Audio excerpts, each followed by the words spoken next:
PT. Thomas ഓർമ്മയായിട്ട് 4 വർഷങ്ങളാകുന്നു. ഇന്നും ആ പേര് എന്തുകൊണ്ടാണ് കേരള ജനത സംസാരിക്കുന്നത് അല്ലെങ്കിൽ ഓർത്തു വയ്ക്കുന്നത് എന്നതിന് ഒരു ഉത്തരം എന്ന് പറയുന്നത് ദിലീപ് കേസുമായി ബന്ധപ്പെട്ടിട്ടാണ്. ഇന്ന് അദ്ദേഹത്തിന്റെ 4 വർഷം തികയാണ്. ഒരിക്കലും രാഹുലിന്റെ ആ ഭാഗത്തോട് എനിക്ക് ഒരിക്കലും യോജിക്കാൻ കഴിയില്ല. ദിലീപ് കേസ് എന്നൊക്കെ പറയുന്നത് പി.ടി. തോമസിന്റെ രാഷ്ട്രീയ ജീവിതത്തിലെ വെറും ചെറിയൊരു ഏട് മാത്രമാണ് എന്നുള്ളതാണ്. ആരായിരുന്നു കേരള രാഷ്ട്രീയത്തിൽ പി.ടി. എന്ന് സത്യം പറഞ്ഞാൽ എനിക്കൊക്കെ മനസ്സിലാക്കാൻ സാധിച്ചത് അദ്ദേഹത്തിന്റെ മരണത്തിന് ശേഷമാണ്. എന്നെ സംബന്ധിച്ചിടത്തോളം ഞാൻ മാധ്യമപ്രവർത്തനം ഇടയ്ക്ക് വെച്ച് അവധി കൊടുത്ത് സജീവ രാഷ്ട്രീയ പ്രവർത്തനവുമായി നിൽക്കുന്ന സമയത്തായിരുന്നു എൻ്റെ വിവാഹം. ഞാൻ വിവാഹം കഴിച്ചത് പി.ടി. തോമസ് പ്രദാനം ചെയ്തുകൊണ്ടിരുന്ന തൃക്കാക്കര നിയമസഭാ മണ്ഡലത്തിൽ നിന്നാണ്, എറണാകുളത്ത് നിന്നാണ്. മരണത്തിന് ശേഷം ഭാര്യയുടെ വീട്ടിൽ ഒരു മരണത്തിന് ഭാര്യയുടെ മുത്തശ്ശി മരണപ്പെടുന്ന സമയത്ത് ഞാൻ രാവിലെയാണ് അറിഞ്ഞിട്ട് ഞാൻ അവിടെ നിന്ന് ഓടി ഇവിടെ എത്തി. അവിടെ നിൽക്കുന്ന സമയത്താണ് പി.ടി. തോമസ് അവിടുത്തെ ഒരു പ്രാദേശിക കോൺഗ്രസ് നേതൃത്വത്തിനൊപ്പം എം.എൽ.എ. എന്ന നിലയിൽ മരണ വീട്ടിലേക്ക് കടന്നത്. അപ്പോൾ അദ്ദേഹം വന്നു. അപ്പോൾ ആരോ പരിചയപ്പെടുത്തിയത് ഇവിടുത്തെ മരുമകനാണ്, കോൺഗ്രസിൻ്റെ സജീവ പ്രവർത്തകനാണ്. അദ്ദേഹം എൻ്റെ കയ്യിൽ ഇങ്ങനെ ഒന്ന് മുറുക്കെ പിടിച്ചു. അതായത് ബോഡി കണ്ട് ഇറങ്ങുമ്പോഴാണ് ആരോ പരിചയപ്പെടുത്തുന്നത്. കൈ മുറുകെ പിടിച്ചിട്ട് ആ കൈ വിട്ടത് പിന്നീട് അദ്ദേഹത്തിൻ്റെ വാഹനത്തിൻ്റെ അടുത്ത്, അതായത് എന്നെ പിടിച്ചുകൊണ്ട് അദ്ദേഹത്തിൻ്റെ ഔദ്യോഗിക വാഹനത്തിനടുത്തേക്ക് നീങ്ങി അവിടെ നിന്ന് അദ്ദേഹത്തിൻ്റെ ഡയറി ആ ഡ്രൈവറെ കൊണ്ട് എടുപ്പിച്ചിട്ട് എന്നോട് പേരും നമ്പറും ചോദിച്ചു. സ്ഥലം എവിടെയാണ്? ഞാൻ പത്തനാപുരം നിയോജകമണ്ഡലമാണ്. ചോദിച്ചു. അവിടുത്തെ കോൺഗ്രസിൻ്റെ അന്ന് എനിക്ക് അദ്ദേഹം മണ്ഡലം പ്രസിഡന്റാണ് തോന്നുന്നു, അദ്ദേഹത്തെ വിളിച്ചിരുന്ന കൗൺസിലറായിരിക്കുന്ന ആന്റണി പരുത്തലയെ വിളിച്ചിട്ട് പരിചയപ്പെടുത്തി. ഇത് നമ്മുടെ ആളാണ്, എന്തെങ്കിലുമൊക്കെ ആവശ്യത്തിന് ബന്ധപ്പെടുകയാണെങ്കിൽ അത് ചെയ്തു കൊടുക്കണം, സജീവമായി നിൽക്കണം. ഉറപ്പായിട്ടും ഞാൻ ഇത്തരത്തിലൊക്കെ കണ്ടിട്ടുള്ളത് ഇപ്പോൾ നമുക്ക് റിലേറ്റ് ചെയ്യാൻ പറ്റുന്നത് നമ്മുടെ മാവേലിക്കര ലോക്സഭാ അംഗമായിരിക്കുന്ന കൊടിക്കുന്നിൽ സുരേഷാണ്. അദ്ദേഹം ഇതുപോലെ എല്ലാ വീടുകളിലും പോയാൽ ഒരു മരണം വിശേഷം അദ്ദേഹത്തെ പലരും അതിൽ കളിയാക്കാറുണ്ട്.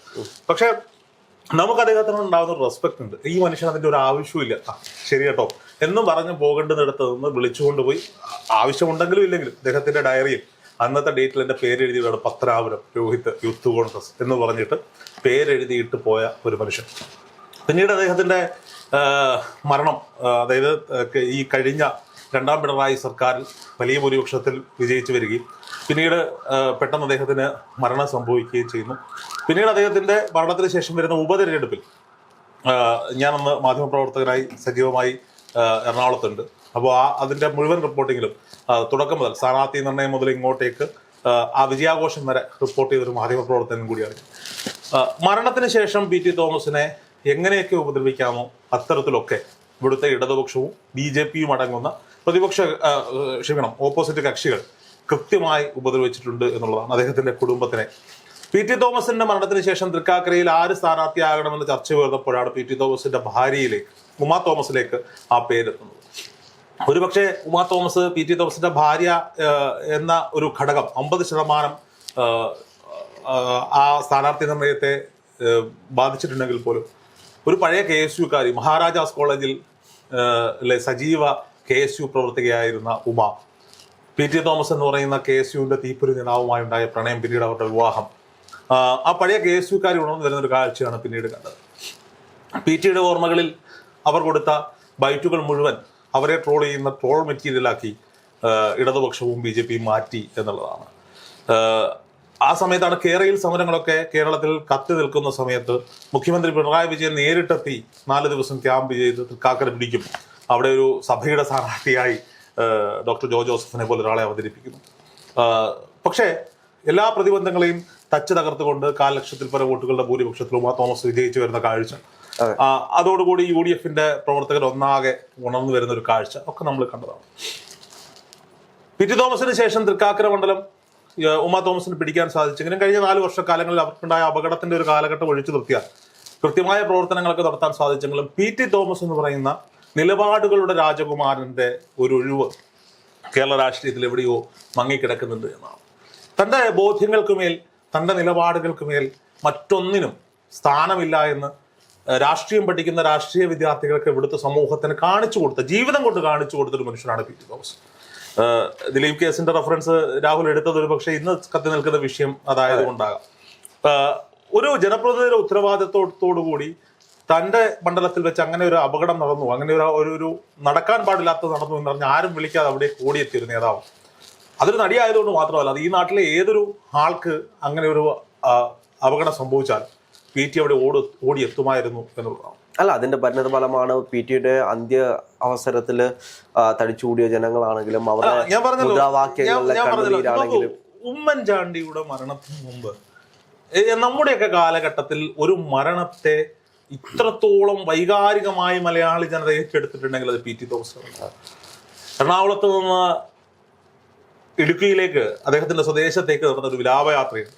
കണ്ണേ കരളെ PT തോമസ് എന്നൊക്കെ പറഞ്ഞുകൊണ്ട് മുദ്രാവാക്യം വിളിച്ചു. പക്ഷെ മുദ്രാവാക്യത്തിനും അപ്പുറത്തേക്ക് അദ്ദേഹം മരണത്തിൽ പോലും എടുത്ത നിലപാടുണ്ട്. ഞാൻ മരണപ്പെട്ടാൽ ആരും എനിക്ക് പുഷ്പചക്രങ്ങൾ സമർപ്പിക്കാൻ പാടില്ല, എൻ്റെ മൃതശരീരത്തിൽ ആരും പുഷ്പങ്ങൾ അർപ്പിക്കാൻ പാടില്ല, എൻ്റെ മരണത്തിൽ എൻ്റെ മൃതശരീരത്തിനരികെ തൻ്റെ ഏറ്റവും പ്രിയപ്പെട്ട പാട്ടായ ചന്ദ്രകളഭം ഉച്ചത്തിൽ വെക്കണം എന്ന് പറഞ്ഞു പോയൊരു മനുഷ്യൻ. അദ്ദേഹത്തിന്റെ വിലാപയാത്രയിൽ എല്ലായിടവും ഉയർന്നു കേട്ടത് ചന്ദ്രകളഭം എന്ന ഗാനമായിരുന്നു. നോക്കൂ, PT ഇടുക്കിയുടെ പ്രിയപ്പെട്ട ജനപ്രതിനിധിയായിരുന്നു, MP ആയിരുന്നു. പ്രകൃതിയെയും പരിസ്ഥിതിയെയും ഒരുപോലെ, മനുഷ്യനെയും ഒരുപോലെ സ്നേഹിച്ച നേതാവായിരുന്നു. ഗാഡ്ഗിൽ റിപ്പോർട്ട് നടപ്പിലാക്കണമെന്ന നിലപാടിനെ തുടർന്ന്, അതായത് ഒരു ഇലക്ഷൻ വന്ന് തലയിൽ കയറി നിൽക്കുമ്പോഴാണ് അദ്ദേഹത്തിന്റെ നിലപാട് പറയുന്നത് പരിസ്ഥിതി സംരക്ഷണം ആവശ്യമാണ്, ഗാഡ്ഗിൽ റിപ്പോർട്ട് ഇവിടെ നടപ്പിലാക്കണം. അദ്ദേഹത്തിനെതിരെ തിരിഞ്ഞത് സഭയായിരുന്നു. ജീവിച്ചിരിക്കുന്ന PT തോമസിന്റെ ശവമഞ്ച ഘോഷയാത്ര സഭയുടെ നേതൃത്വത്തിൽ ഇടുക്കിയിൽ നടത്തിയത് ഇന്നും വാർത്തകൾ നിറഞ്ഞത്. പിന്നീട് നമ്മൾ കണ്ടതാണ് എന്താണ് പ്രകൃതി കാണിച്ചു കൂട്ടുന്നത്. അദ്ദേഹത്തിന്റെ നിലപാട് ശരിയായിരുന്നു എന്ന് പ്രകൃതി പോലും ശരിവെച്ചു. പക്ഷേ സഭയെ പിണക്കിക്കൊണ്ട് മലയോര ജനതയെ അദ്ദേഹം പിണക്കിയത് കൊണ്ട് അദ്ദേഹത്തിന് ഇടുക്കിയിൽ വലിയ പരാജയം ഏറ്റുവാങ്ങേണ്ടി വന്നു. പിന്നീട് അങ്ങനെ ഒരു നേതാവ് കേരള രാഷ്ട്രീയത്തിൽ സജീവമായി ഉണ്ടാകണമെന്ന കോൺഗ്രസ് പാർട്ടിയുടെ നിലപാടിൽ അദ്ദേഹം തൃക്കാക്കരയിൽ സ്ഥാനാർത്ഥിയാകുന്നു. PT ഇല്ലാത്ത 4 വർഷങ്ങൾ സത്യത്തിൽ അത് കേരള രാഷ്ട്രീയത്തിന്റെ, പ്രത്യേകിച്ച് കോൺഗ്രസ് പ്രതിസന്ധികൾ നേരിടുന്ന കാലഘട്ടത്തിൽ കോൺഗ്രസ് സഭയിൽ പ്രതിപക്ഷത്ത് നിസാരം സീറ്റുകളുമായിരിക്കുന്ന UDF ഇരിക്കുന്ന കാലഘട്ടത്തിൽ ഏറ്റവും കൂടുതൽ പ്രതിപക്ഷ ചർച്ചകളിൽ, പ്രതിപക്ഷത്തിന്റെ സമരങ്ങളിൽ നിയമസഭയിൽ നിശ്ചയിക്കുന്ന നേതാവിന്റെ പേരും PT തോമസ് എന്ന് തന്നെയാണ്. മരണത്തിനിപ്പുറം അദ്ദേഹം ഇപ്പൊ നമ്മൾ ഒരു വിലാപയാത്രയെ കുറിച്ച് പറയുമ്പോൾ നമ്മുടെ മനസ്സിലേക്ക് ഓടിയെത്തുക, ഒരുപക്ഷെ PT ഒഴിച്ചു നിർത്തിയാൽ ഓടിയെത്തുക PS അച്യുതാനന്ദൻ, ഉമ്മൻചാണ്ടി, കരുണാകരൻ, നയനാർ തുടങ്ങി കേരളത്തിലെ മുഖ്യമന്ത്രിമാരായ നേതാക്കന്മാരുടെ ഒരു MLA-യുടെ മരണം ഞാൻ കമ്പയർ ചെയ്യാൻ ആഗ്രഹിക്കുന്നത്, അല്ലെങ്കിൽ പലരുടെയും പേരുകൾ ഞാൻ പറയാമായിരുന്നു. ഒരു MLA-യുടെ മരണം അത് ഇത്രയും വൈകാരികമായി കേരളം ഏറ്റെടുത്തിട്ടുണ്ടെങ്കിൽ അത് ആ മനുഷ്യന്റെ നിലപാടുകളുടെ, അദ്ദേഹത്തിന്റെ സമരമുറകളുടേതാണ്. തന്റെ ജീവിതമാണ് തന്റെ രാഷ്ട്രീയം. അത് മഹാത്മാഗാന്ധിയുടെ സന്ദേശങ്ങളെ ഉയർത്തിപ്പിടിച്ചുകൊണ്ട് എൻ്റെ ജീവിതം, എൻ്റെ നിലപാടുകൾ, എൻ്റെ രീതികൾ, ഒന്നിനു വേണ്ടിയും കോംപ്രമൈസ് ചെയ്യാൻ ഞാൻ തയ്യാറല്ല.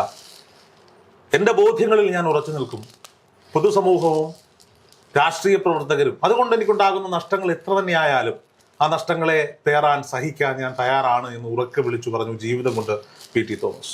സാധാരണക്കാരനെ ചേർത്ത് പിടിച്ചുകൊണ്ട്, പ്രകൃതിയെ ചേർത്ത് പിടിച്ചുകൊണ്ട്, എന്നാൽ വികസനത്തിൻ്റെയും സന്ദേശങ്ങൾ ഉയർത്തിപ്പിടിച്ചുകൊണ്ട് നമ്മെ കടന്നുപോയ PT ഇല്ലാത്ത 4 വർഷങ്ങൾ, നിലപാടുകളുടെ രാജകുമാരനില്ലാത്ത 4 വർഷങ്ങൾ, അത് രാഷ്ട്രീയ കേരളത്തിൻ്റെ നഷ്ടങ്ങളുടെ 4 വർഷം തന്നെയാണ്. അദ്ദേഹത്തിൻ്റെ പിൻതലമുറയിലേക്ക് വന്ന, അദ്ദേഹത്തിൻ്റെ തുടർച്ചയായി വന്ന മാ തോമസിന് ഒരു പരിധിവരെ ആ ഗ്യാപ്പുകൾ ഫില്ല് ചെയ്യാൻ സാധിച്ചിട്ടുണ്ട്.